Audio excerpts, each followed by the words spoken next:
Dice que el que come la cena, ¿cómo queda si la come incorrectamente? Que aquel que come la cena de una manera incorrecta se enferma, se debilita, no entiende la Biblia. Y que si el Señor quiere hasta se lo lleva. Eso dice la Biblia, 1 Corintios capítulo 11. Yo no puedo venir a consumir la cena de una manera irresponsable. Querido, ¿cómo está consumiendo la cena? Hay enfermedades que son de carácter espiritual. Cuando Dios las permite para que usted se ponga a cuentas con Dios. Salmo 51. En el Salmo 51 David nos enseña eso. En los Salmos David nos enseña que mientras estuvo lejos de la comunión con Dios, sus huesos estaban abatidos, estaba enfermo. O sea, ¿cómo así? Yo me hice exámenes y los exámenes me muestran que mi enfermedad no lo encuentran en la patología. Mire a ver si es espiritual, por no estar en comunión con el Señor. Porque el Señor ajuicia al creyente. 1 Corintios capítulo 11. Entonces, si comer indebidamente la cena produce debilidad, enfermedad y hasta muerte, ¿qué producirá tomarla de la manera correcta? Avivamiento espiritual. Quiero Biblia, quiero oración, quiero comunión. Eso es lo que empieza a crear cuando usted come la cena en serio. Cuando usted la come correctamente. Cuando no se convirtió en cambió el pastor, el cura lo cambió por el pastor y viene y hace esto. ¿Y qué? Consume así. ¿Y qué pasó? Nada. No hizo nada. La cena produce vida, avivamiento espiritual, produce querer también estar lejos del pecado. Así que tómate la cena del Señor en serio, porque cuando enseñamos la doctrina correcta, no nos da miedo decirle a una persona, hazte un lado de la cena. ¿Por qué? Porque no estás viviendo correctamente. Se llama disciplina bíblica. Porque tu gripa se nos va a pegar a todos, entonces por favor no la consumas. Es así, hermanos. Entonces, ¿en qué libro estamos? Capítulo 13. Ah, bueno. ¿Usted viene con ganas de que Dios le hable? Yo vengo con todas las ganas de que Dios me hable. ¿Su merced también? Bueno, arrodillemos nuestro corazón delante de Dios y digámosle, Señor, habla mi vida a ver si hay algún cambio. Cambia mi vida. Quiero ver qué tanto me falta de ti. Quiero ver qué tanto gobierno yo mi vida. Quiero ver si el centro de mi vida es mi orgullo, mi vanidad, mi desobediencia, mi altivez. Quiero ver qué tanto tuyo hay en mí y qué tanto de mí debe ser quitado. Cierre los ojos y hable con Dios en esta mañana. Cierre sus ojos, arrodille su corazón delante de Dios y pídale a Dios que le hable en esta mañana. Señor, en esta mañana pongo mi corazón delante de ti. Te pido en el nombre de Jesús, habla mi vida. Quiero entenderte. Quiero ver qué hay en mi vida que no te agrada y que debe ser destruido, que tiene que ser cortado. Señor, quiero conocer, quiero ver cómo tú me cambias y me transformas. En esta mañana, en el nombre de Jesús, te pido, habla a mi corazón. Vengo a abrir la Biblia con la necesidad de verme transformado, de parecerme más a Jesús, de escuchar tu consejo, pero sobre todo, de poder vivirlo. Y para poder vivirlo necesito el poder de tu fuerza, porque mi fuerza es limitada. Te pido que tu Santo Espíritu me ayude a que tu palabra sea vida en mi vida. Gracias por esta mañana, por poder abrir la Escritura. Toma este pequeño y habla de tu grandeza, Señor. Que la llenura de tu Santo Espíritu sea para cada uno de nosotros en esta mañana y dirige nuestros pasos. En el nombre de Jesús. Amén. Amén. Amén. Entramos al capítulo 13 del libro de Génesis, ¿cierto? En el capítulo 12 vimos cómo un hombre llamado, ¿cómo se llamaba ese hombre? ¿Cómo? Abraham. Abraham, porque todavía Dios no le ha cambiado el nombre, hermano. Todavía no dice Abraham, no, dice Abraham. Todavía Dios no le ha cambiado el nombre. Entonces un hombre llamado Abraham, Dios lo llama, le hace un llamamiento Y la pregunta, vamos a hacer el repaso, vamos a echarnos las 2 horas de repaso a ver si usted le coge ánimo a querer estudiar este libro. Pregunto, ¿el llamamiento a Abraham fue colectivo o individual? ¿Cómo? Individual. ¿El llamamiento a usted cómo es? ¿Colectivo o individual? Individual. Pregunto, ¿Dios llamó a Abraham con nombre propio? ¿Y lo llamó para qué? Para que le fuera mal en la vida, ¿cierto? ¿Dios para qué lo llamó a usted?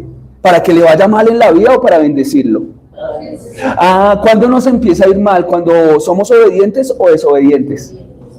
Y entonces vimos en el capítulo 12 cómo Dios llama a Abraham, lo llama al lugar de la bendición, lo llama al lugar donde va a tener la provisión de Dios, la bendición de Dios, el respaldo de Dios, la guía de Dios, todo lo que conlleva el llamado. Y eso que conllevaba el llamado de Abraham, también conlleva el llamado suyo y mío. Querido, cuando Dios lo ha llamado a salvación, lo ha llamado para bendición, no para perdición. Dios lo ha llamado para acompañarlo, para proveerle, para cuidarle, para orientarle. Pero también usted ha entendido conmigo estudiando el libro de Génesis, que Dios nos lo ha dejado claro, que la bendición está amarrada ¿a qué? A la palabra que menos nos gusta. ¿Cómo se llama esa palabra? Hermano, ¿qué nos dijo Dios durante todo este año leyendo Génesis? Haga caso. ¿Qué le dijo? ¿Qué es lo que menos quiere hacer usted y yo? Por eso no leemos la Biblia, por eso muchas veces no oramos, por eso muchas veces no nos congregamos, por eso muchas veces no nos discipulamos, porque no queremos hacer caso y queremos la bendición de Dios. Y queremos que nos escuche y queremos ver el milagro, pero no queremos la parte nuestra que nos corresponde, que se llama hacer caso. El Dios de la Biblia demanda caso, obediencia. Y muchas veces la obediencia a usted y a mí nos va a doler. Sí, nos va a doler sacrificar nuestra carne, nos va a doler sacrificar nuestro domingo y madrugar, nos va a doler despertarnos un poco más temprano, nos va a costar a veces trasnochar y venir a un curso, a un discipulado, nos va a costar decir no a nuestra carne, no te voy a dar gusto. Hoy no te doy gusto a ti, hoy no hay Champions, hoy hay iglesia, veo la repetición del partido. Querido, todos quieren ver la bendición de Abraham, todos quieren ver la bendición de Job, multiplicada la riqueza y la bendición en su vida.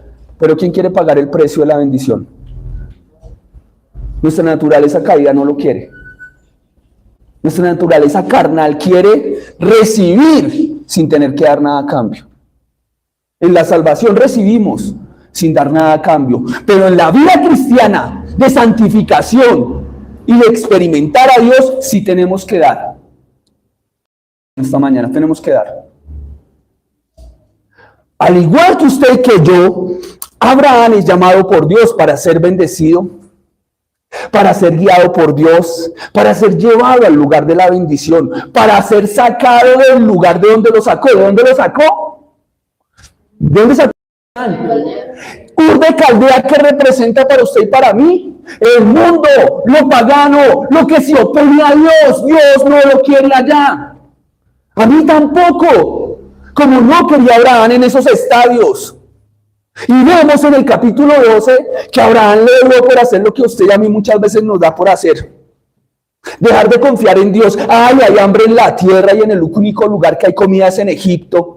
Eso es como cuando usted tiene la misma necesidad. Ay, hay hambre en la tierra, no hay plata en la billetera. Voy a ir a mirar a ver qué hago, pero voy a hacer lo que sea. Y no hago lo que tengo que hacer, que es buscar a Dios, consultar a Dios, congregarme, sino voy a hacer lo que yo quiera. Y fui. Y si fue satisfecha mi necesidad, momentáneamente. Y la pregunta que hacíamos hace 8 días es: ¿qué está primero? ¿Tu necesidad o tu integridad? ¿Qué puso primero Abraham en el capítulo 12? ¿La necesidad? ¡Ay, qué hambre! ¿O la integridad? ¿Qué puso primero? ¿Tú qué pones primero? ¿La integridad o la necesidad? Ay, está haciendo mucha hambre, me voy para Egipto. Está haciendo mucha hambre, arrodíllese, Dios, ¿a dónde quiere que yo vaya?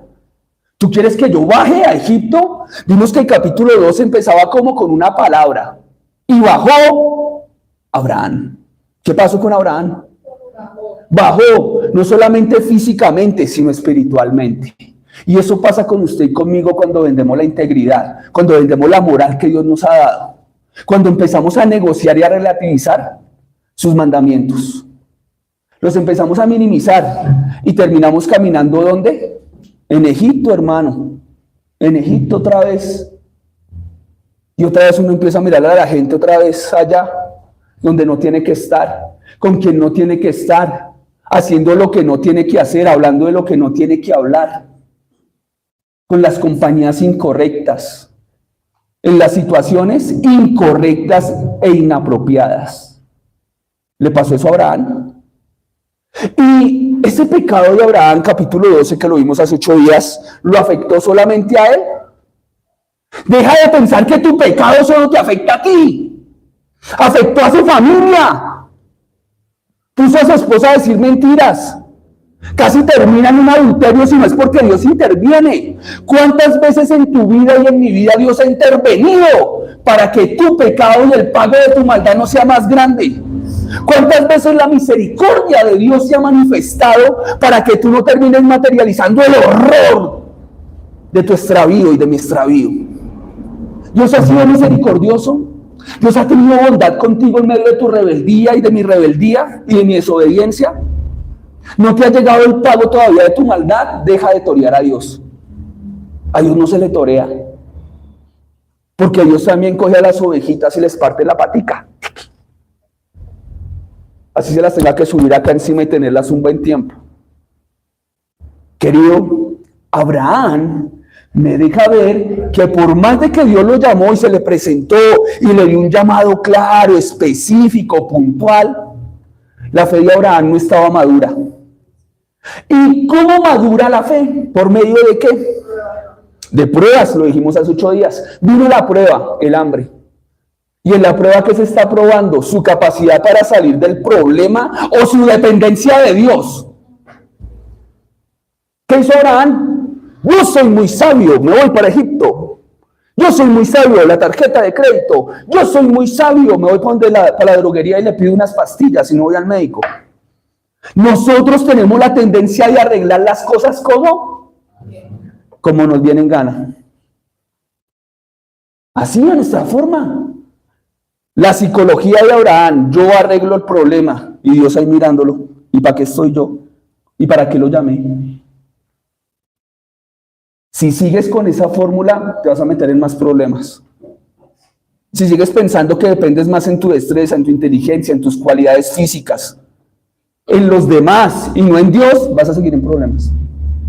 Abraham tenía que depender de Dios. Pone a su esposa a mentir. Diga que somos hermanos. Era una mentira a medias, pero era. ¿Por qué Abraham no tomó una decisión distinta? Porque Abraham no dijo, no, espera un momento, Dios me llamó, y si Dios me llamó y me dijo que fuera ¿a dónde? A la tierra que Él me mostrase, no a la tierra que yo quisiera. Cuando Dios lo llama a usted, lo llama del mundo, los llamados a salir, se llama eclexia, los llamados a salir. ¿Y los llama a salir de dónde? ¿A dónde nos llama a salir Dios? Del mundo, del pecado, de la carne, de lo mundano. Y si es que eso se siente tan rico, pastor, y yo no quiero salir de ahí, el Dios Todopoderoso de la Biblia en cualquier momento te llamará a cuentas y te va a justiciar.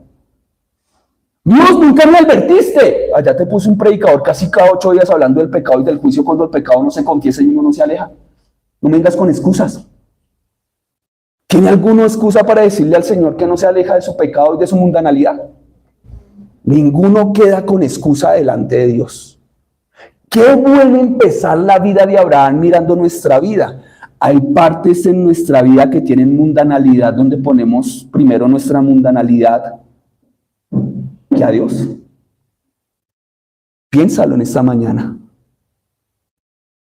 La música de Egipto, la televisión de Egipto, la comida de Egipto, el lenguaje de Egipto y las conversaciones de Egipto. Abraham no tenía que estar allá metido.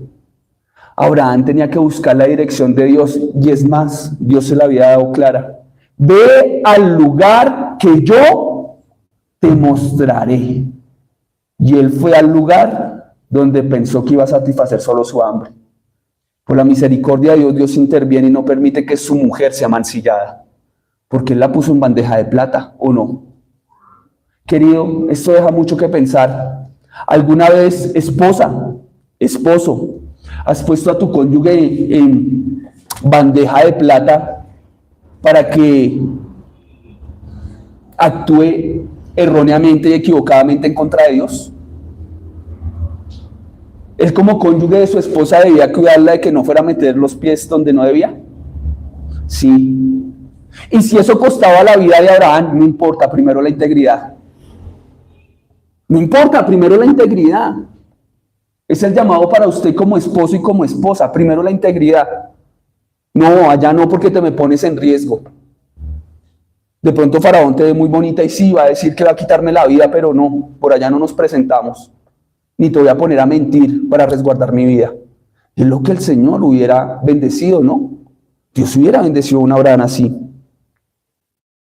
Sale Abraham bien librado, entre comillas, pero las consecuencias de su pecado van a quedar. A eso es lo que empezamos a enfrentarnos del capítulo 13 en adelante. Versículo 1 del capítulo 13, después de haber hecho la introducción y el resumen del pasado. Si quieres saberlo más, ve al video anterior que ya está subido en la página de nuestra congregación. Versículo 1, subió, lea conmigo, ¿cómo dice? No, otra vez, como si hubiéramos desayunado, iglesia. 1, 2, 3.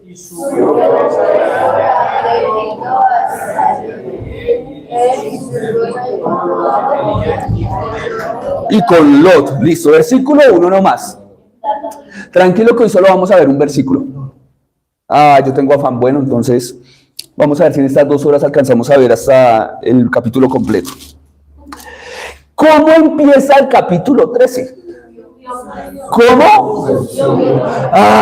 Volvió a la comunión. Porque cuando usted y yo subimos es porque estamos en comunión con Dios. Subimos. Y cuando subimos nos parece aborrecible lo malo. Nos escandalizamos del pecado interno. Nos escandalizamos no solamente del pecado interno, sino de nuestras transgresiones. Nos escandalizamos. Ay, mijo, tápese los ojos. Ay, mijo, tápese las orejas. Cuando bajamos, ¿qué pasa? No nos escandalizamos de nada. ¿Cómo empezó el versículo 10 del 12?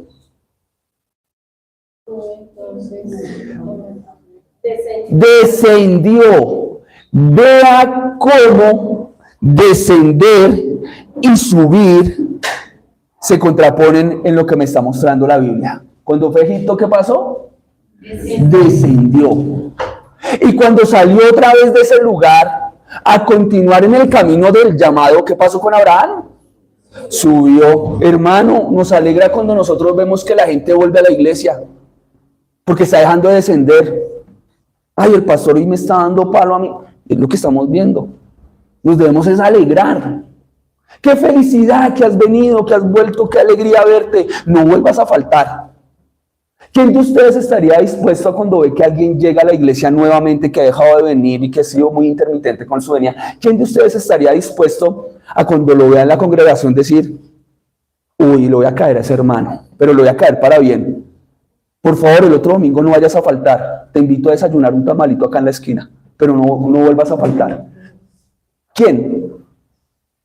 Porque debemos es alegrarnos y aportar para que vuelva, no para que no vuelva. ¿Estamos de acuerdo?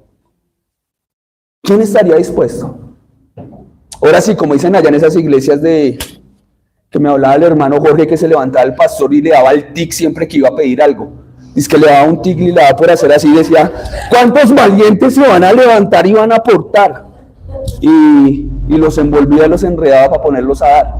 Pero si vamos a dar, pues, que sea para algo que prospere la obra del Señor, no solamente aquí, sino en la vida de alguien. ¿Está dispuesto? ¿Cuántos valientes harían eso? ¿Para qué? Para que la persona suba en el caminar con Dios, suba. Subió pues Abraham, ¿de dónde? Porque Egipto es bajar. ¿Cierto? Egipto es bajar. Pedrito, Egipto es bajar. Pilas.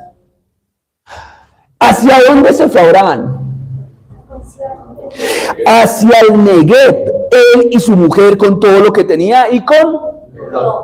Versículo 2. Y Abraham era riquísimo en ganado, plata y oro.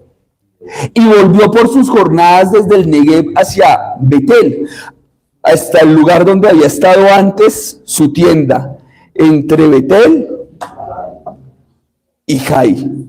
Versículo 4. Al lugar del altar que había hecho allí antes, e invocó allí Abraham el nombre de Jehová. Del versículo 1, señálalo en su Biblia si quiere, al versículo 4 que encontramos el regreso al camino. El regreso al camino. Y cuando Abraham regresó al camino, quiero contarle algo, para que lo tenga claro. ¿Le tocó empezar desde el principio? Sí. Cuando él volvió al camino, ¿le tocó empezar desde dónde? Desde el principio. Hay hermanos que creen que pueden volver y empezar otra vez desde un cargo de autoridad. Y no es así. Tiene que empezar ¿desde dónde? Desde el principio. Desde la base. A Abraham le tocó empezar ¿desde dónde? Por eso el texto es claro y dice, donde ya había estado antes, donde levantó primeramente el altar, donde había primero puesto la carpa.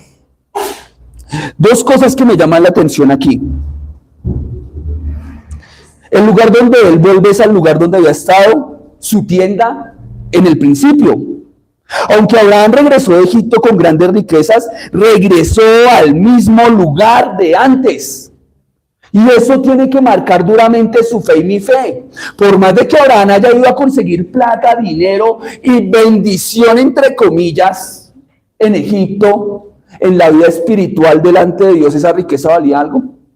Le tocó volver a empezar, querido. Le tocó volver a empezar. Desde cero con Dios. Venga a ver otra vez, volvemos al lugar del principio. Estaba justo donde había empezado antes.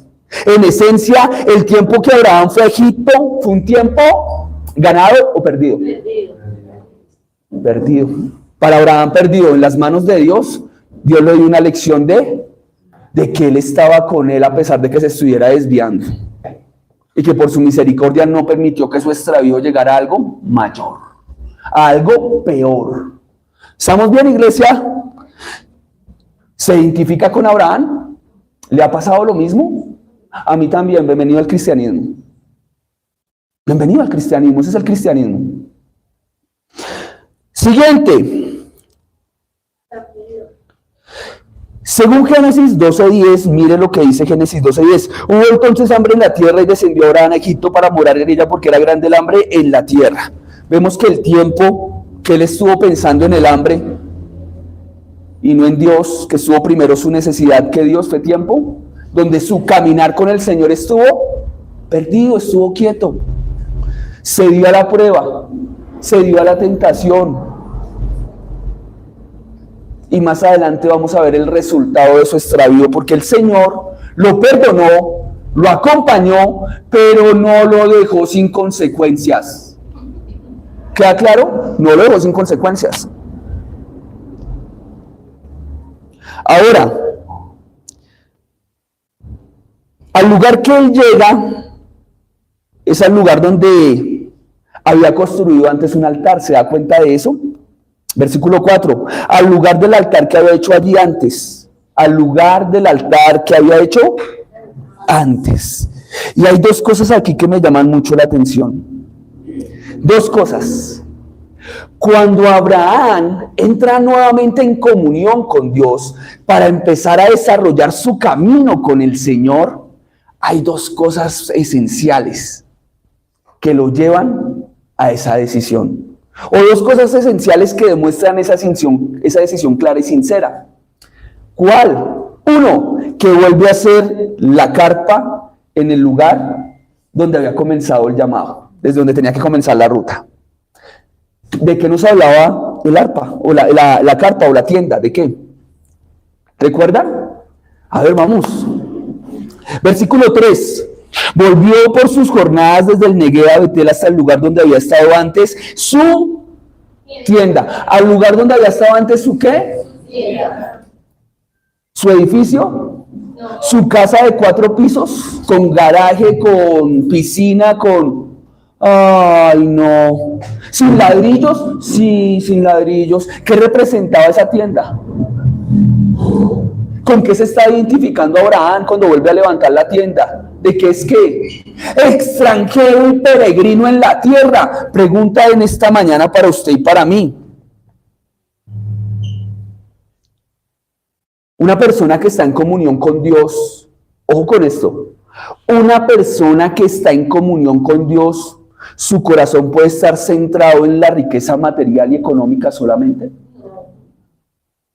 ¿O reconoce que eso está en segundo plano? ¿Qué está en segundo plano en tu vida? ¿Qué está en segundo plano? Buscar primeramente el reino de Dios y su justicia perfecta. Aquí, cuando usted va a estudiar una palabra en la Biblia que se llama peregrinar o peregrino, la primera vez que en el lenguaje bíblico aparece es en Génesis capítulo 12 y capítulo 13. Cuando Dios le está diciendo a Abraham, venga para acá, sal de tu tierra y tú. Ya usted no pertenece a esta tierra ni a esta parentela. Usted pertenece al reino de Dios. Usted está aquí de paso, deje de quererse estar atornillado a su casa, a su tierra, a su trabajo y al dinero porque hay algo que le espera. Ese es el llamado de Abraham. Deje a su tierra y su parentela. Veo que él extiende la carpa y extiende la carpa no para quedarse en ese lugar, sino para que en cualquier momento la va a levantar para seguir avanzando en el camino que Dios le ha propuesto. Es lo mismo que pasa con usted y conmigo. Y si Dios lo llama a otra ciudad, ¿qué hacemos? No, es que yo tengo que estar atornillado acá porque si yo no estoy acá, ¿qué va a pasar con esto? Yo voy a estar pendiente a lo que Dios me llame a hacer. Y si un día nos llama para otro lugar, a liderar una obra en otro lugar, ¿qué hacemos? Le decimos que no. Hacemos lo que hizo Abraham, nos llevamos al sobrino, nos llevamos al cuñado, nos llevamos todo el trasteo de familia cuando dice, toma a tu esposa y vete. Lo primero que hay en el trasteo es la esposa y los hijos. Ya. ¿Qué piensas de eso? ¿Eres un peregrino realmente? Hay pasajes en la Biblia que hablan de ser peregrino. Si quiere haga una señal allí en esta mañana en la Biblia, porque nos vamos a mover a otros pasajes. Haga una señal allí, porque vamos a volver. Y vamos a ver un texto que me llama mucho la atención. Primera de Pedro 2, 11 al 17. Mire lo que dice Pedro, haga la señal allí. Voy a darle tiempo, ¿ya llegó? Si no ha llegado, présteme atención. Amados, yo os ruego como a extranjeros y peregrinos. Pero ¿a quién le está llamando extranjero y peregrino? A los mismos que les dice amados. ¿A quiénes? A usted y a mí. A creyentes, ok. Amados, yo os ruego como extranjeros y peregrinos que os abstengáis de los deseos carnales que batallan contra el alma. Que si usted es peregrino, la evidencia de que usted es peregrino es que usted toma la decisión de batallar ¿contra qué? Contra sus deseos carnales. Hermano, el peregrino es un guerrero, es un soldado de Cristo que decide batallar día a día contra un enemigo grande, contra su propia carne. Un deseo carnal, nómbrame un deseo carnal, rápido, un deseo carnal. ¿What? El trago, otro deseo carnal. ¿Cómo? La pereza, listo. Trago, pereza, otro. La ira, la desobediencia, otro. La infidelidad, ¿la qué? La mentira, ¿cuál otro? Sí, porque es que si yo los empiezo a decir acá, dice, ay, el pastor está hablando de mí, no, entonces ¿para qué? No crea que estoy hablando de usted, usted los va a decir. La grosería, ay, la grosería, ¿cuál otro? Ego, acá dijeron ego, el gel o el orgullo. El orgullo, listo. La pereza no endereza, sí, muy bien. Hermano, la hipocresía, la vanidad, la falta de pedir perdón, de perdonar, de amar, la falta de humildad, todo lo contrario al carácter de Dios, se llaman, ¿cómo? ¿Deseos qué? Carnales. ¿Y qué dice Pedro? Que se paren la raya, que batalle contra eso, que no sea a eso, dice que batalle, no que sea. ¿Estamos de acuerdo? Ok. ¿Y por qué lo dice? Porque ustedes son amados. ¿Por quién? Por Dios. Y al ser amados, ya no pertenecemos a esta ciudad. Somos peregrinos, estamos de paso. Nuestra cédula de ciudadanía ya no dice colombiano, dice reino de los cielos. Su comportamiento va a decir de dónde está su cédula. Pero es que, ¿qué malo tiene una cervecita? Tiene mucho de malo si se la toma en el contexto donde no tiene que estar. Porque después van a decir, ay, usted es cristiano y toma, pues si los cristianos toman, nosotros también somos iguales. No, no somos iguales. Porque los hijos de Dios se comportan como hijos de ¿quién? O sea, una forma de medir lo que haría un hijo de Dios, ¿cuál sería? ¿Esto que voy a hacer lo haría Jesús? Miren la pregunta que le estoy haciendo. ¿Esto que voy a hacer lo haría Jesús? Porque si no lo haría Jesús, no lo haga. No lo haga. ¿Listo? Amados, yo ruego como extranjeros y peregrinos que os abstengáis de los deseos carnales que batallan contra el alma, manteniendo buena vuestra manera de vivir. ¿Entre quiénes? Entre los gentiles. Aquellos que no son creyentes, al darse cuenta que usted es un peregrino o es un extranjero, dirán, ay, yo quisiera ir a conocer esa tierra de donde viene este personaje. Hagamos un ejemplo. ¿Cómo reconocemos a un peregrino, a un extranjero? ¿Cómo lo reconocemos? Un peregrino, a ver, parece en el aeropuerto y de pronto usted dice, ay, ese no es de aquí. ¿Por qué? Por la pinta, por la lengua y por el comportamiento. ¿Su pinta tiene pinta de hijo de Dios? ¿Su comportamiento y sus costumbres son las de otro reino? ¿Su forma de hablar y de expresarse y de comportarse evidencian que pertenece al mismo lugar de donde viene Cristo?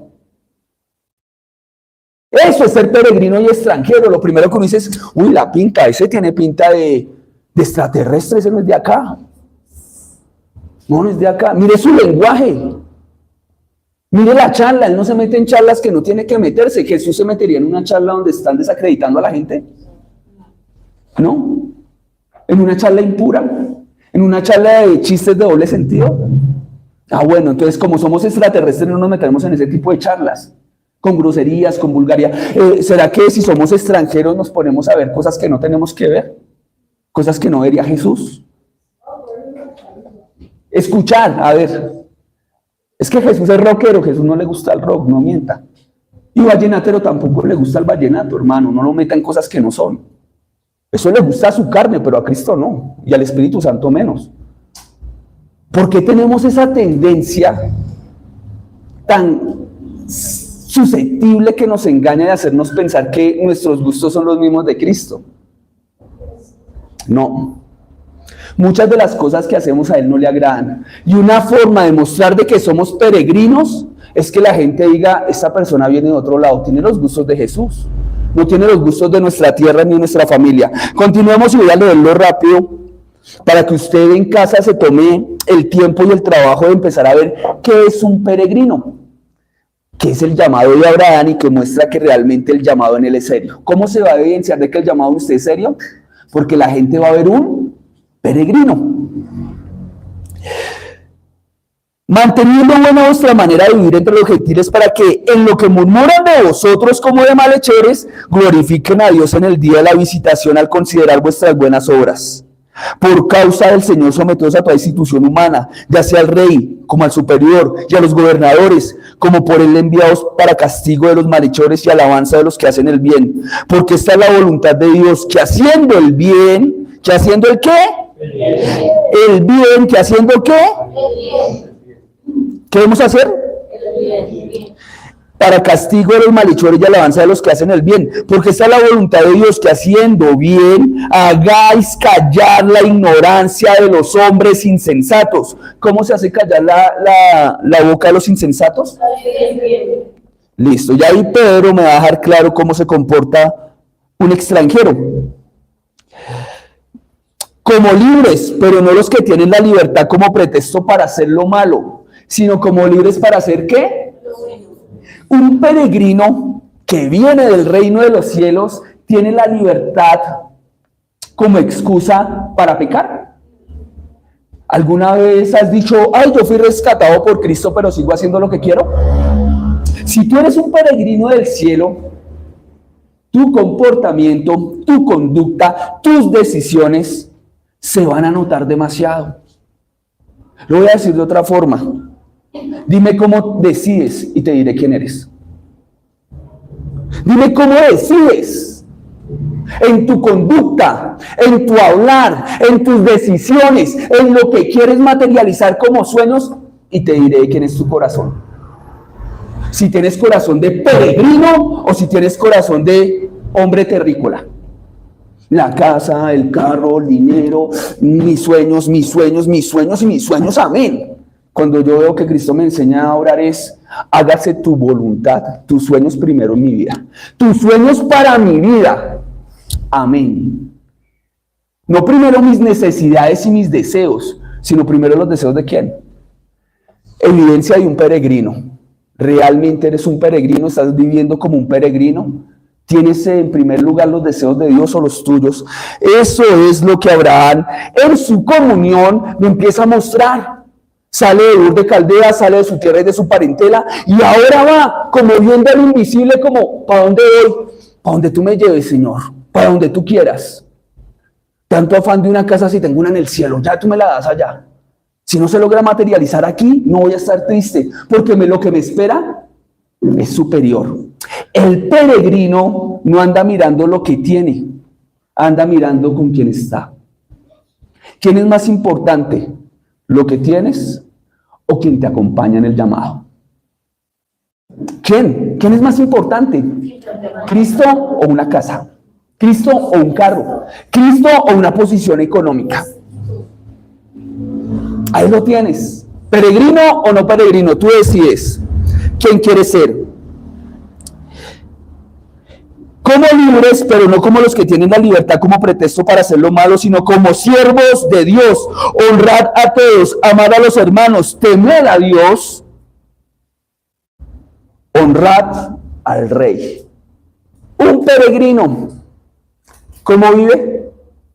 ¿Cómo vive? Dando evidencia de que no pertenece a Vengo como cuando Cristo viene como peregrino a la tierra, vino para enfrentarse a los reyes. Dijo, da a César lo que es de César. ¿Vino en contra de las instituciones humanas? No. La Biblia me enseña que yo debo estar sometido al gobierno, a cumplir las leyes, a no hacer delitos. ¿Estamos de acuerdo?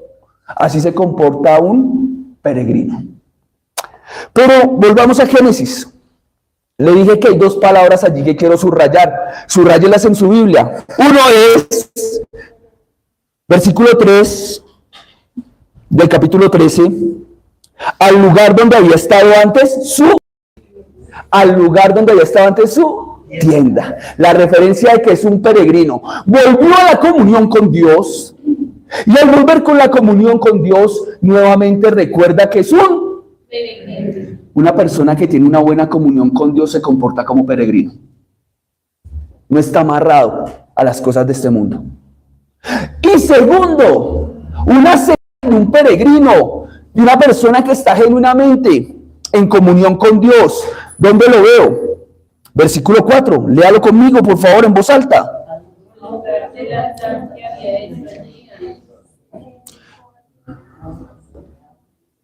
¿Qué hizo Abraham? Cuando volvió al camino, cuando volvió a la comunión, vuelve a levantar la carpa y vuelve a levantar algo que es ¿el qué? Una persona que está bien con Dios está levantando el altar solo los domingos, cada 8 días, Su boca está llena de adoración y de agradecimiento, constantemente exaltando a Dios. ¿El altar qué es? ¿Qué representa el altar? Cuando usted piensa en altar, ¿en qué piensa? Adoración. Adoración, ¿qué más? ¿Qué piensa? Comunión, ¿qué más? Oración, ¿qué más? Sacrificio, sacrificio que me entrego y digo, Señor, esto está mal en mi vida, córtalo. Corta la pereza que no me deja estudiar la Biblia, que no me deja congregarme, que no me deja buscarme, que no me deja prepararme para poder hacer que otros conozcan más de ti. Quiero llenarme más para poder en algún momento enseñarle a otros, porque si no me preparo, ¿qué voy a enseñar? Mi experiencia no salva a nadie. La experiencia de Cristo en una persona es la que salva. De solo experiencias no puedo estar hablando, queridos. Pregunto, ¿qué más refleja el altar? ¿Comunión, sacrificio, oración, entrega, agradecimiento? ¿Pureza? Porque en el Antiguo Testamento no se podía acercar al altar del sacrificio si no estaba a cuentas con Dios. O sea que eso ejemplifica también santidad personal. Apartarme del pecado y del mal. ¿Cómo está tu altar? ¿Cómo está tu corazón? Hay cosas en ese altar que no deben estar, porque en el momento que prendas el fuego de la oración, Dios va a decir, esto no es olor grato a mí. Ese olor no me gusta. Mira, hay orgullo, hay ego, hay vanidad. No, eso yo no lo recibo. ¿Qué cosas hay en el altar que no deben estar? Porque Pablo me recuerda una verdad que es para el creyente que Abraham no lo está viviendo. Abraham levanta un altar físico. Abraham levanta un altar donde se hace un sacrificio muerto. Nosotros estamos en otra dispensación, la de la gracia, donde Dios quiere que usted y yo nos subamos al altar y nos entreguemos. Querido, ¿está dispuesto a subirse al altar y prender fuego? Aquí estoy, Señor. Quiero ser ofrenda grata, quiero ser ofrenda digna. Si usted se está subiendo al altar y prende el fuego, ¿qué está representando? Ya no vivo yo. Ya no vivo yo. Ya no viven mis pasiones, ya no viven mis gusticos, ya no viven mis deleites, viven los tuyos. ¿Estás dispuesto a eso por el amor de Cristo? Cristo estuvo dispuesto a despojarse de todo por ti. ¿Por qué le vas a negar algo? ¿Por qué le voy a negar algo si Él no se negó?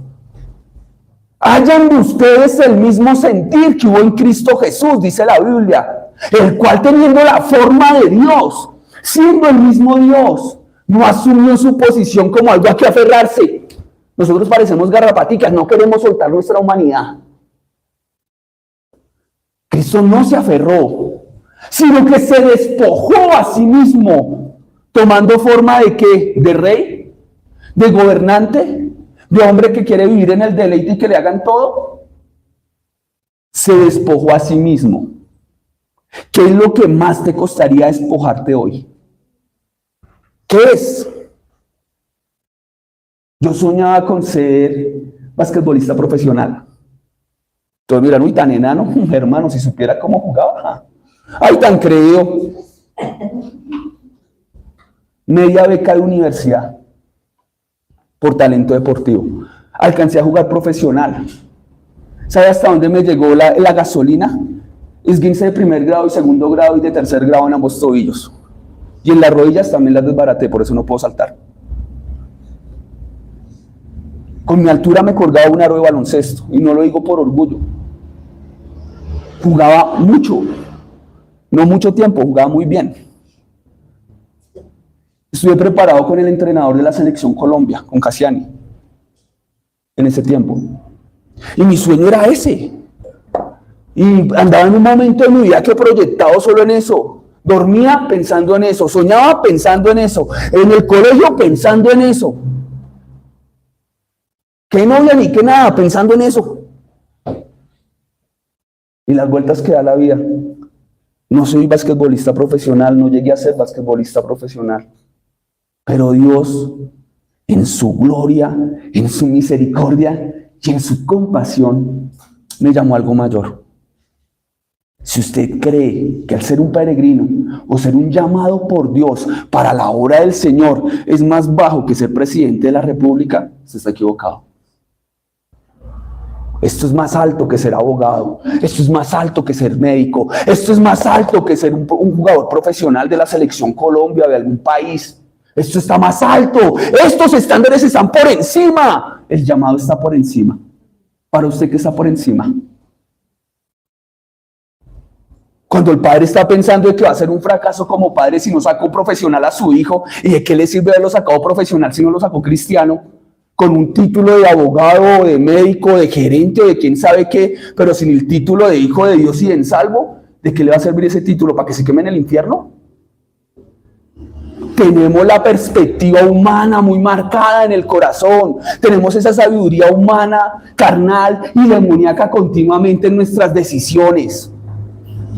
Y perdemos de vista. No es malo estudiar, lo malo es que tenga como prioridad el cartón y no la gloria de Dios.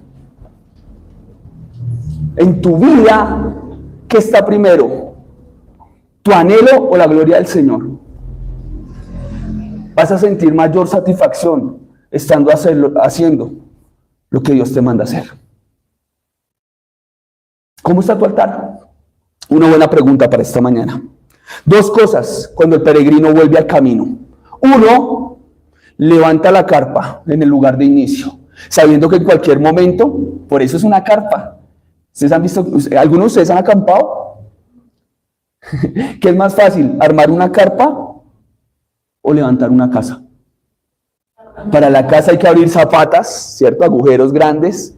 ¿Qué lleva más tiempo? La casa usted la puede coger y, voy a empacarla y me la echo al hombro porque me toca avanzar para otro pueblo. ¿Se puede hacer eso con la casa? No. La casa amarra, la casa ata, la casa lo hace estar obligado a estar ocupando un lugar. La carpa no. Señor, ¿y para dónde vamos? Tranquilo que usted levante la carpa que hoy le toca dormir en otro lado. Pero Señor, la tierra se la voy a dar completa a Abraham. ¿De qué se preocupa donde ponga la carpa? Si la tierra es mía, si yo soy el dueño de todo, ¿de qué le preocupa un pedazo de parcela de 4x4 para su casa? Vamos, que yo le tengo algo más grande que un pedazo de tierra. Abraham no va a estar preocupado por dónde va a acampar. Uno, la carpa, ¿cierto? Y dos, el altar, el lugar de adoración, el lugar de comunión, el lugar de reconocimiento, el lugar donde la persona llega, cierra el cuarto en lo secreto y habla con Dios en lo secreto y Él lo honrará en lo público. El lugar donde voy en lo secreto y le digo al Señor, así como te pido el pan diario, dependiendo de ti, te pido el perdón diario. Te pido la limpieza de corazón diaria. Te pido la protección diaria. Líbrame del mal, líbrame del maligno, líbrame del enemigo, líbrame de mis pasiones que están corrompidas, desviadas y quieren llevarme a caminar lejos de tu voluntad, lejos del llamado. ¿Dios te ha llamado? ¿Lo dudas? ¿Dios te ha llamado? ¿Estás en el camino o estás en tu camino? ¿Estás dispuesto a renunciar? Entonamos una canción, ¿cierto? La de Con los ojos en Jesús. Bueno, vamos a entonarla cuando termine hoy. Para que recuerde que usted fue llamado. ¿Y dónde tiene que estar su mirada? ¿En lo que hacen los hombres? ¿En la riqueza de los hombres? ¿En el que tiene el secreto de cómo ser millonario? ¿O en el que tiene el secreto de cómo vivir en santidad para su gloria? ¿Dónde están tus ojos? ¿En las riquezas momentáneas de este mundo? El altar, el lugar de la adoración. Versículo 5. Veamos a Abraham. Sale, entra nuevamente en la comunión con Dios, levanta la adoración, levanta con todo el ánimo a querer hacer lo que Dios le manda. Y aún con toda la comunión se va resbalando. ¿Le ha pasado? ¿Le ha pasado que usted se arrodilla a orar por algo pidiéndole a Dios que no vaya a pasar, que no lo vaya a hacer, que no lo vuelva a cometer y nuevamente se encuentra resbalando en lo mismo? ¿Sí le ha pasado? Ay, y mire que Abraham vuelve otra vez a caminar cojito. Versículo 5, ¿qué dice? El adorador, el peregrino, echó en el equipaje lo que no tenía que echar. ¿Qué echó? ¿A quién? También Lot, que andaba con Abraham, tenía ovejas, vacas y tiendas, y la tierra no era suficiente para que habitasen juntos, pues sus posesiones eran, ¿cómo eran las posesiones de ellos dos? Eran demasiadas, y no podían morar. Suena durísimo. Queridos, yo no sé si a usted no le llama la atención cuando el texto dice no podían morar en el mismo lugar. No podían estar en el mismo lugar. ¿Qué comunión tiene la luz con las tinieblas? ¿Qué comunión tiene Cristo con Baleal? ¿Qué comunión tiene el salvo con el no creyente?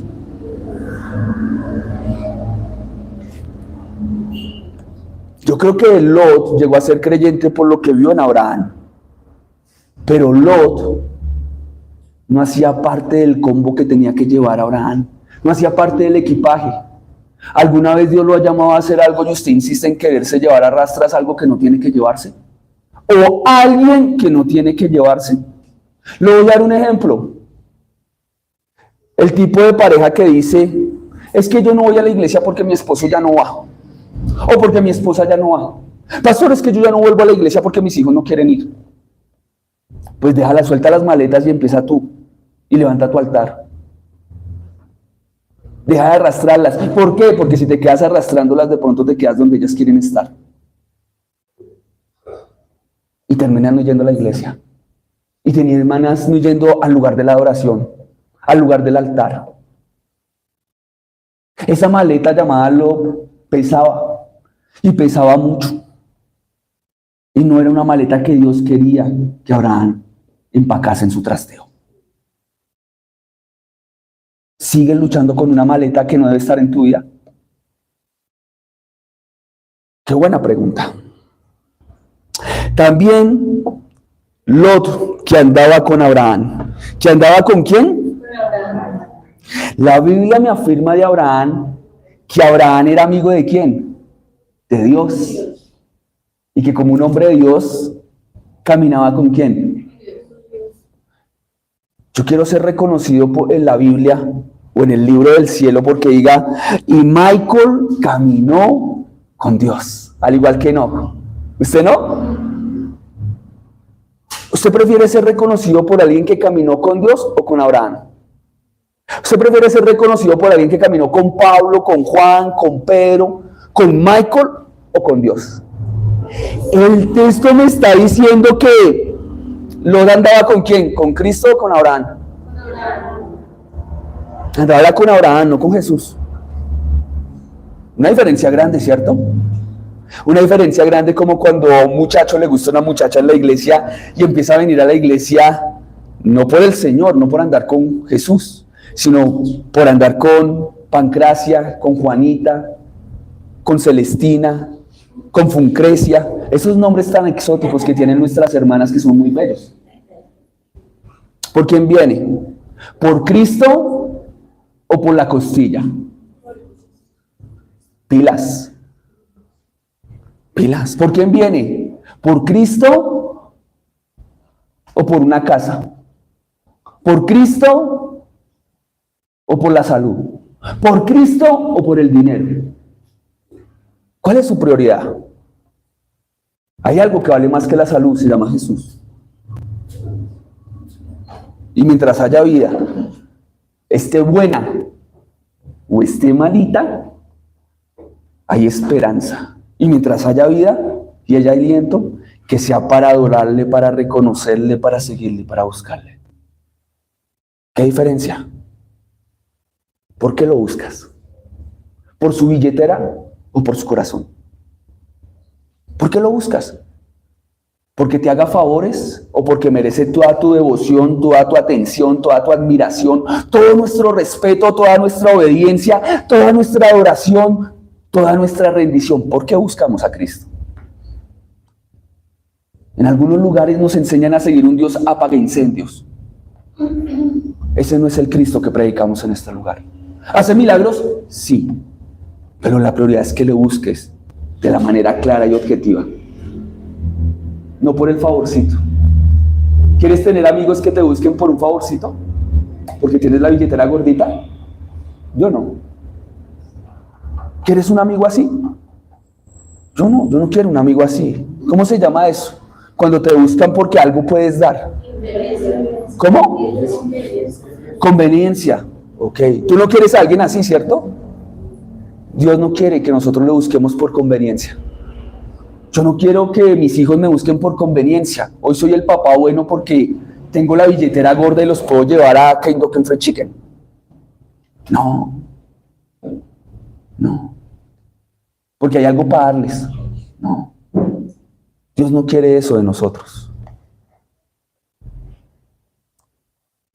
Lot andaba con Abraham, tenía ovejas y vacas y tiendas, y la tierra no era suficiente para que habitasen juntos, pues sus posesiones eran muchas. Sus posesiones. Empezó hablándome de sus posesiones, no de su fe. La fe de Abraham tiene que madurar y tiene que crecer, y la fe de Lot en algún momento tendrá que despertar. Y vamos a ver que más adelante Lot tiene que vivir una situación muy tremenda, donde ve nuevamente el testimonio de Abraham. Y tal vez Lot es afectado por el testimonio de Abraham. Y por eso llega a conocer la salvación, porque la salvación es un asunto individual. No podían morar juntos en el mismo lugar. Me parece una palabra durísima. Cuando usted mira alrededor en la iglesia, mira alrededor, juntos en el mismo lugar. ¿Podemos morar juntos en el mismo lugar? Sí. Existe un cielo. Hermano, me va a tener que seguir aguantando en el cielo. Yo no tengo la culpa de ser salvo. Sí, podemos seguir habitando en el mismo lugar. Gracias por la misericordia, por la compasión de Cristo, por la obra redentora de la cruz, por ser llamados hijos. En Cristo podemos convivir en el mismo lugar llamado cielo. ¿No le daría tristeza? Mira alrededor suyo, que alguna de las personas que está alrededor suyo no llegue a morar en el mismo lugar y no podamos vivir juntos? ¿Estás interesado en la salvación de tus hijos? ¿Estás interesado en la salvación de tus padres? Porque de pronto tus padres son los que no conocen a Jesús. ¿Anhelas que si estás cantándole allá a Dios, adorando a Dios en la eternidad, puedas mirar al lado y puedas ver a tu familia? ¿Anhelas eso? La pregunta es, ¿ellos te están viendo como un peregrino o te están viendo como alguien que vive igual que ellos, con los mismos deseos y los mismos afanes? ¡Qué buena pregunta! ¡Qué buena pregunta! ¿Ellos te están viendo con un afán distinto? El de agradar, el de adorar, exaltar y formarme para Dios. ¿O me están viendo igual que ellos? Que estoy afanado con lo mismo de ellos. Factura. Como dijo Shakira. Es que ahora las chicas facturan. Y los chicos, pues nos va a tocar también, o si no, pues nos quedamos atrás. Sí, pensamiento mundano, amigos. Y el pensamiento de Dios, el de ser peregrinos y tener levantado el altar. ¿Cuántas veces hemos dejado el altar olvidado por no vivir como peregrinos? ¿Cuántas veces? ¿Cuántas veces has dejado de ocupar esa silla un domingo para alimentarte y nutrirte con la palabra de Dios por estar facture? ¿Cuántas veces? ¿Cómo está tu altar? Una buena pregunta para hoy. Continuaremos estudiando más el capítulo 13. Tiene mucho que enseñarnos acerca de la vida de Abraham. Nos va a enseñar muchas cosas que son de vida práctica. Padre amado, te damos gracias en esta mañana. Bendecimos tu nombre y estamos agradecidos contigo por habernos enseñado. Tú quieres y nos pides a través de las Escrituras, nos dices: hijo mío, dame tu corazón, porque de él mana la vida. Señor, tal vez hoy es el día de decirte, aquí está el altar de mi corazón.